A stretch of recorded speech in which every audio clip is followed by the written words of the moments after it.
One Lone Pine Tree by Saigyo. One lone pine tree, growing in the hollow, and I thought I was the only one without a friend.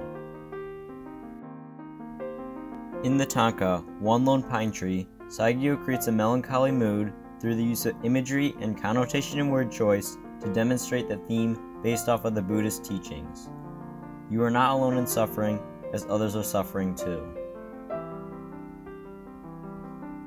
In the first line, the author uses words such as one and lone to emphasize the singularity and the loneliness of this pine tree.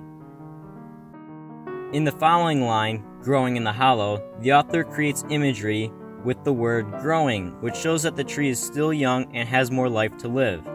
The use of the word hollow creates an image of an empty, desolate area, further emphasizes the tree's loneliness.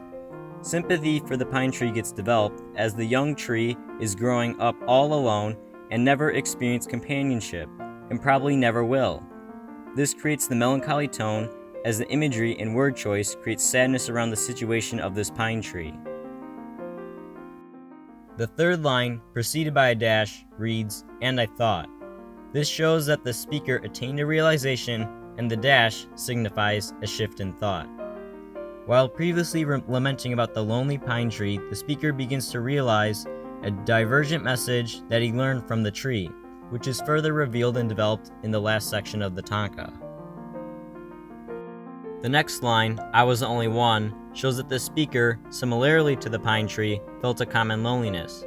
However, the author specifically used the word was to show that this is a thought of the past, and now he sees another thing, in this case, the tree, feeling the same pain as him, even though the tree's feelings are only personified by the speaker.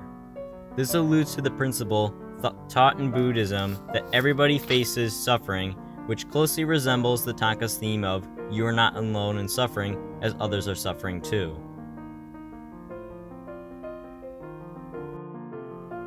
The last line, "without a friend," revisits the idea of the tree being without any companions. In reality, the tree is not capable of having any friends and is therefore personified to use as a comparison between itself and the speaker. In conclusion, this overall personification of the pine tree and the act of the speaker using it to compare it to himself delivers the overall message of "you are not alone in suffering, as others are suffering too."